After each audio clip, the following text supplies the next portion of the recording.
नमस्कार साथियों, आप सभी लोगों का डीएस एकेडमी में स्वागत है। मैं दिव्यांशु राय।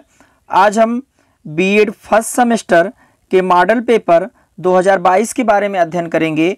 और यह जो हमारा मॉडल पेपर है, यह महात्मा गांधी काशी विद्यापीठ यूनिवर्सिटी से संबंधित आपका ये विद्यालयों के लिए मॉडल पेपर आपका है।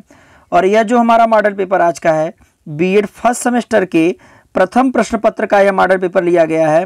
और प्रथम प्रश्न पत्र में हमने सेट आज 2 लिया है, क्योंकि इसके पहले वाले वीडियो में हमने एक और मॉडल पेपर डाले थे जो बीएड फर्स्ट सेमेस्टर के प्रथम प्रश्न पत्र का मॉडल पेपर था। तो आज हमारा जो होगा, यह प्रथम प्रश्न पत्र का आपका सेट नंबर आपका 2 है। और यही 2 मॉडल पेपर से ही लगभग आपके बीएड में सभी प्रश्न आपके आ जाएंगे। और प्रश्न को हो सकता है कि थोड़ा घुमा फिरा कर दे प्रश्न आपके, लेकिन आंसर आपके लगभग वही रहेंगे, उसमें कोई परिवर्तन आपका नहीं होगा। और सभी अभ्यर्थियों से यह आग्रह है कि सबसे पहले आप करिएगा क्या कि आपके देखिए पेपर 2 सेट में होगा। एक आपका खंड अ होगा और एक खंड आपका ब होगा, जिसको सेक्शन ए और सेक्शन बी कहेंगे। देखिए सेक्शन ए में आपका जो होगा मॉडल जो प्रश्न आपके आएंगे, सेक्शन ए में आपके लघु उत्तरी प्रश्न आएंगे और सेक्शन बी में आपके दीर्घ उत्तरी प्रश्न आएंगे। और लघु उत्तरी प्रश्न भी आपके 50 नंबर के होंगे और दीर्घ उत्तरी प्रश्न भी कुल आपके 50 नंबर के होंगे। मतलब कि लघु उत्तरी प्रश्न में आपके 8 दिए रहेंगे, उनमें से सिर्फ आपको 5 प्रश्न करना पड़ेगा और एक प्रश्न आपके 10 नंबर का होगा। और दीर्घ उत्तरी प्रश्न में आपके 5 प्रश्न दिए रहेंगे, जिनमें आपको 2 प्रश्न करना पड़ेगा और दोनों प्रश्न आपके 25-25 अंक के होंगे। तो टोटल आपके 50 नंबर के यह भी आपके हो जाएंगे। और यदि आपको लॉन्ग क्वेश्चन को यदि अच्छे तरीके से पढ़ना है, यदि जिन अभ्यर्थियों को पूरा पढ़ने में कोई दिक्कत हो रही है कि पूरे पढ़ करके पूरे यूनिट को यदि पढ़ रहे हैं, उनको कन्फ्यूजन है, तो मात्र 2 यूनिट को, लॉन्ग के 2 यूनिट को आप अच्छे से पढ़ लीजिए। और उसी 2 यूनिट में से 5 प्रश्न में से एक यूनिट से एक प्रश्न आपके पूछे जाएंगे। और 1 यूनिट आपका उसमें कॉमन होगा, जो 1 यूनिट से 2 प्रश्न भी आ सकते हैं। तो मतलब आपके चाहे 2 यूनिट आप तैयार कर लीजिए, चाहे फर्स्ट सेकंड या सेकंड थर्ड या थर्ड फोर्थ या फोर्थ 1 तैयार कर लीजिए। कोई भी 2 यूनिट अपने मन से तैयार कर लीजिए और उसी 2 यूनिट में से ही आपके 2 लॉन्ग क्वेश्चन आपके आ जाएंगे। बस प्रश्न को इधर उधर कर सकता है, लेकिन आपके आंसर में कोई परिवर्तन आपका नहीं होगा। अब देखिए, सबसे पहले मेरा ये सुझाव आपका है कि सबसे पहले आप पेपर में दीर्घ उत्तरी प्रश्न को हल करिएगा, उसके बाद आप लघु उत्तरी प्रश्न की तरफ आइएगा। दीर्घ उत्तरी प्रश्न में आपका जो वर्ड होंगे वो 350 वर्ड के आपके होंगे, मतलब 3 से 2.5 से 3 पेज के बीच में आपके जाएंगे। यदि आप थोड़ा दूर दूर लिखेंगे तो 4 पेज में जा सकता है। और इसके लिए अपनी टाइमिंग आप 45 मिनट फिक्स कर दीजिएगा कि 45 मिनट के अंदर में आपके दोनों प्रश्न के उत्तर, दीर्घ उत्तरी प्रश्न के दोनों प्रश्न के उत्तर आपको दे देने हैं। और देखिए, उत्तर देने के लिए सबसे पहले आपका होना क्या चाहिए कि प्रश्न को आप ध्यान से पढ़िए। उसके बाद उस प्रश्न का जैसे दे दिया गया कि दर्शन शास्त्र किसे कहते हैं या दर्शन शिक्षा क्या होता है, तो आगे दर्शन शिक्षा के बारे में बढ़िया से उसका आप डिफिनीसन आगे लिखिए। उसमें किसी वैज्ञानिक का स्टेटमेंट है तो उसके बारे में लिखिए। इसके बाद देखिए आपको क्या करना है, उसमें हेडिंग डाल करके आप ब्लैक पेन आपका या तो मोटा हो या तो पतली आपके जो स्केच पेन होता है उसका प्रयोग करिएगा। और उस स्केच पेन से आप हेडिंग को लगातार हेडिंग डालिएगा। और हेडिंग डालकर जैसे 1 हेडिंग हो गया, 2 हो गया, आप 1 हेडिंग के अंतर्गत 2 लाइन 3 लाइन लिख दीजिए। फिर दूसरा हेडिंग आप डालने के बाद और हेडिंग को आप नीचे अंडरलाइन जरूर करिएगा। जैसे मान लीजिए लिख दिए आपने समाज लिख दिया, अब आपको समाज के बारे में लिखना है, तो समाज जैसे आप ब्लैक पेन से डालें या स्केच में डालें, इसके नीचे आप अंडरलाइन जरूर कर दीजिएगा। अंडरलाइन करने के बाद तब इसके अंतर्गत आप प्रश्न को या इसका 1 लाइन 2 लाइन के बारे में, समाज के बारे में आप लिख सकते हैं। तो देखिए, आपको जो भी प्रश्न का आपका आंसर देना है, मस्टली आपको हेडिंग डालना है। यदि हेडिंग डालने के बाद यदि आपको लग रहा है कि आप और अच्छे से आंसर देना चाह रहे हैं, तो उसको आप पॉइंट वाइज लिखिएगा, पॉइंट 1, पॉइंट 2, पॉइंट 3, ऐसे आप हेडिंग पॉइंट वाइज लिखते जाएंगे। तो जिससे कि एग्जामिनर बहुत आसानी से आपके प्रश्न को पढ़ेगा और एक पेज से ही पूरे आंसर का मूल्यांकन कर देगा। जैसे आपका यदि 25 नंबर का एक प्रश्न है, तो इनमें कम से कम आपको 18 से 17 से लगभग आपके 20 नंबर तक दे सकता है। यदि आप हेडिंग अच्छे से डाले हुए हैं और पॉइंट वाइज लिखे हुए हैं, तो 17 से आपका मिनिमम 17 नंबर होगा और अधिकतम आपका 20 नंबर तक ये दे सकता है। तो ऐसे ही 2 प्रश्न में ही आपके काफ़ी नंबर उठ जाएंगे। इसके बाद आप 60 क्वेश्चन को करिएगा और कोई भी प्रश्न के आंसर को आपको छोड़ना नहीं है।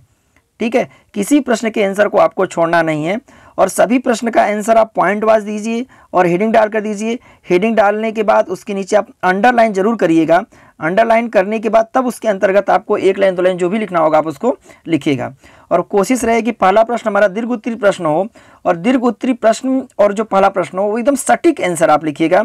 उसमें आप घुमा फिरा करके या अपनी बातों को रिप्रेजेंट, मतलब जो प्रश्न पूछ रहा है आंसर आप कुछ और लिख रहे हैं, ऐसा आपका नहीं होना चाहिए।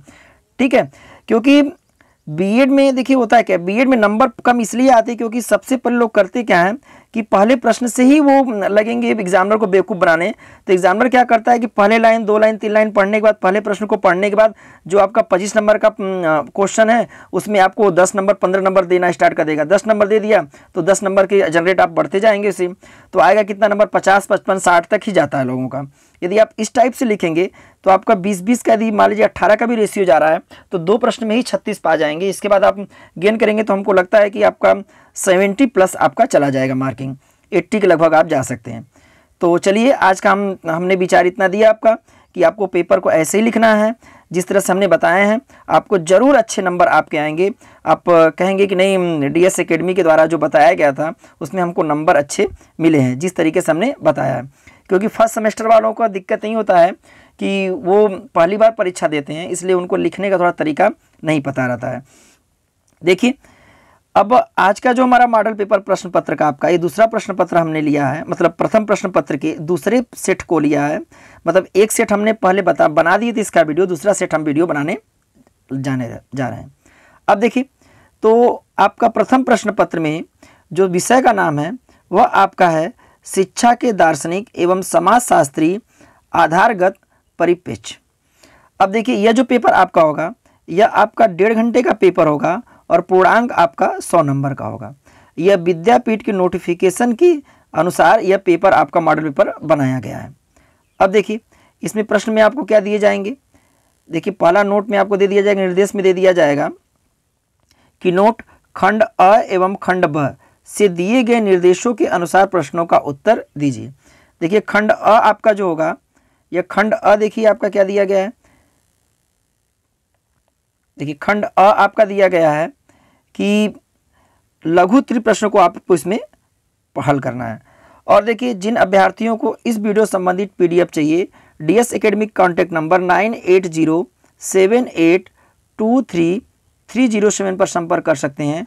उन्हें डीएस एकेडमी के द्वारा इस पेपर का फ्री में पीडीएफ आपको प्रोवाइड कर दी जाएगी। और डीएस एकेडमी के द्वारा यह प्रयास आपका रहेगा कि आपको अधिक से अधिक बीएड फर्स्ट सेमेस्टर का पूरा वीडियो बना करके हर पेपर का डाला जाए। और यदि आपको ये सब ठीक ठाक लगा हो तो डीएस एकेडमी के चैनल को आप सब्सक्राइब कर दीजिएगा। नहीं तो वैसे आप यदि नहीं करेंगे तो भी कोई बात नहीं है, यदि कर देंगे तो थोड़ा सा हमको सहानुभूति मिलेगी। देखिए आपका खंड अ में आपका जो लघु उत्तरी प्रश्न आपको दिया गया है, इसमें क्या दिया गया है कि किन्हीं 5 प्रश्नों का उत्तर दीजिए तथा उत्तर की अधिकतम सीमा 150 शब्दों में दीजिए। अब देखिए आपके इसमें 5 प्रश्न हल करना पड़ेगा। और देखिए पहला प्रश्न आपको दिया गया है लघु उत्तरी में कि समाजीकरण की अवधारणा की संक्षिप्त विवेचना कीजिए। पहला प्रश्न आपको दिया गया है समाजीकरण की अवधारणा की संक्षिप्त विवेचना कीजिए। मतलब समाजीकरण की अवधारणा के बारे में पूछा था कि समाजीकरण आप हेडिंग डाल करके समाजीकरण की परिभाषा लिखिएगा। इसके बाद इसके अंदर पॉइंट टू पॉइंट डाल करके इसकी विवेचना आप करिएगा। ये ना हो कि बस एक पेज पर आप बिना हेडिंग डाले वैसे आप मत लिखिएगा, पेज भरने वाला काम मत करिएगा।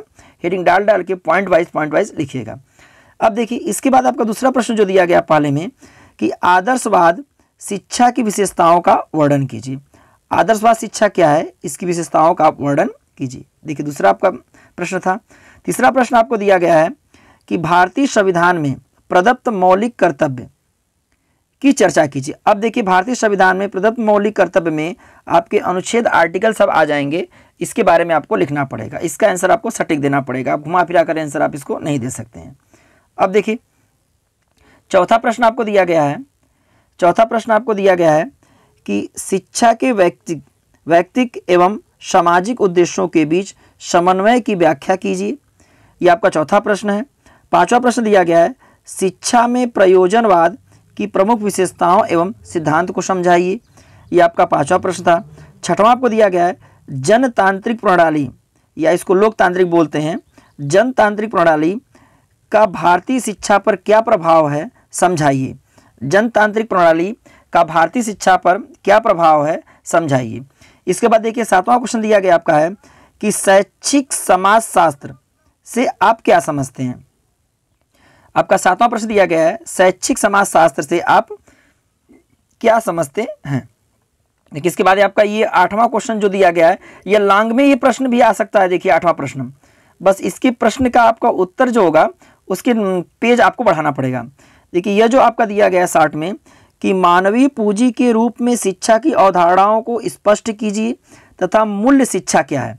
देखिए मूल्य शिक्षा के बारे में आपको और मानवीय पूंजी के बारे में आपको ये लॉन्ग क्वेश्चन भी इससे पूछे जा सकते हैं। हमने 60 ले लिया है कि देखिए मानवीय पूंजी की शिक्षा की अवधारणाओं को स्पष्ट कीजिए और मूल्य शिक्षा क्या है, दोनों को आपको समझाना है। यह आपका 8वां प्रश्न था, यह आपका मोस्ट इंपॉर्टेंट प्रश्न आपका है, यह आपका 8वां। यह आपकी परीक्षाओं में ऐसे प्रश्न पूछे जाएंगे, बस इसी प्रश्न को थोड़ा इधर उधर करके पूछा जाएगा कि मूल्य शिक्षा क्या है, मूल्य शिक्षा का क्या अभिप्राय है, मानवीय पूंजी का क्या अभिप्राय है, मानवीय पूंजी से शिक्षा की अवधारणाओं को स्पष्ट कीजिए या इसको समझाइए। ऐसे प्रश्न आपको पूछा जा सकता है और यह इंपॉर्टेंट प्रश्न आपका है 8वां प्रश्न। देखिए इसके बाद देखिए सेक्शन बी आपको दिया गया है।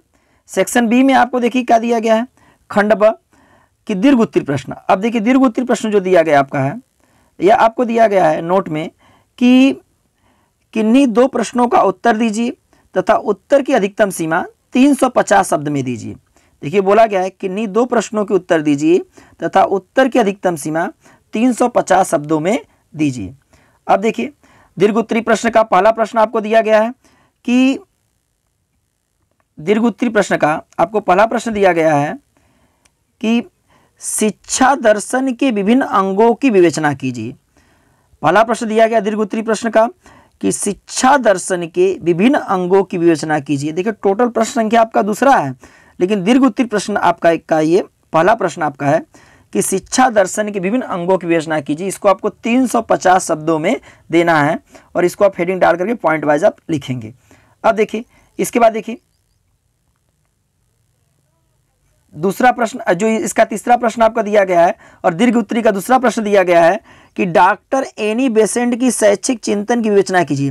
देखिए एनी बेसेंट, गांधी जी और रसेल, ये तीनों में से कोई एक प्रश्न आपके लॉन्ग क्वेश्चन में फंसेंगे, एकदम कंफर्म आएंगे। तो सभी के लिए बारे में यही दिया जाएगा आपका कि एनी बेसेंट हुआ या रसेल हो गए या महात्मा गांधी के शैक्षिक चिंतन की विवेचना कीजिए तथा शिक्षा का पाठ्यक्रम का वर्णन कीजिए। देखिए बोला गया शिक्षा के पाठ्यक्रम का वर्णन कीजिए। यह आपके प्रश्न भी आपके इंपॉर्टेंट हैं, ऐसे प्रश्न आपके आ सकते हैं।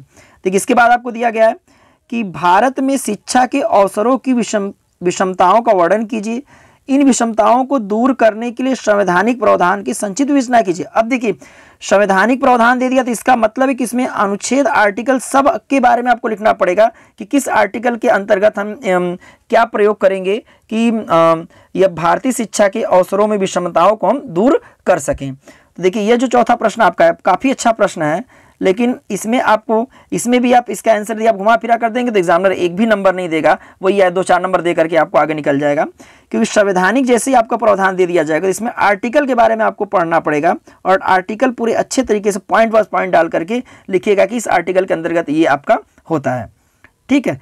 और देखिए दीर्घ उत्तरीय प्रश्न का यह आपका चौथा प्रश्न है और टोटल प्रश्न संख्या में आपका 5वां आपका है। देखिए दिया क्या गया है कि शैक्षिक नियोजन के सिद्धांत का वर्णन कीजिए। भारत जैसे देश में नियोजन कैसे हो सकता है, ये भी बहुत प्रश्न आपका इंपॉर्टेंट आपका है कि शैक्षिक नियोजन के सिद्धांत का वर्णन कीजिए और भारत जैसे देश में नियोजन कैसे हो सकता है इसके बारे में आपको व्याख्या करना है। इसको भी आपको 350 वर्ड में लिखना पड़ेगा और यह आपके बहुत अच्छे क्वेश्चन आपके हैं। इसी प्रकार के प्रश्न ही आपकी परीक्षाओं में आएंगे, इनसे बाहर आपके प्रश्न परीक्षाओं में नहीं पूछे जाएंगे। अब देखिए यह आज का जो हमारा मॉडल पेपर प्रथम प्रश्न पत्र का बीएड फर्स्ट सेमेस्टर के प्रथम प्रश्न पत्र का आपका जो मॉडल पेपर का यह आज का हमारा आखिरी क्वेश्चन आपका है कि संस्कृति तथा शिक्षा के संबंधों की विवेचना कीजिए तथा संस्कृति विरासत के हस्तांतरण में शिक्षा के कार्यों की विवेचना कीजिए।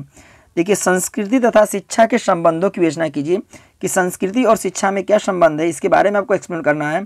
और हमारी संस्कृति विरासत के हस्तांतरण में शिक्षा के कार्य की विवेचना कीजिए कि संस्कृति विरासत के अंतर्गत आपके शिक्षा के कार्य के किस प्रकार से हम बढ़ावा दिया गया है, इसके बारे में आपको लिखना था।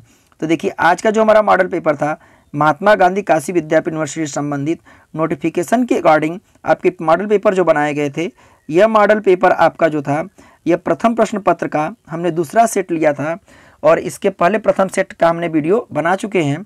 और जिन अभ्यर्थियों को यदि वीडियो अच्छी लगी हो और समझ में आए हों तो DS एकेडमी के चैनल को आप सब्सक्राइब करिए, क्योंकि आपको सब्सक्राइब करने में आपका कुछ नहीं जाता है। सब्सक्राइब करिए और इसे ज़्यादा से ज़्यादा शेयर करिए, क्योंकि अन्य लोगों के पास भी यह वीडियो जा सके। क्योंकि B.Ed फर्स्ट सेमेस्टर के अभ्यर्थियों को लगातार कमेंट आ रहा है कि उनका पेपर किस प्रकार से आएगा, क्योंकि वो फर्स्ट टाइम आपके एग्ज़ाम देंगे। तो इस वीडियो को आप जितना हो सके उसको ज़्यादा से ज़्यादा आप शेयर करिए, क्योंकि अन्य लोगों को भी इस वीडियो का लाभ मिल सके। और जिन अभ्यर्थियों को PDF चाहिए DS एकेडमी के कॉन्टैक्ट नंबर पर संपर्क कर सकता है। तो आपको समझ में आ गया होगा। तो धन्यवाद साथियों।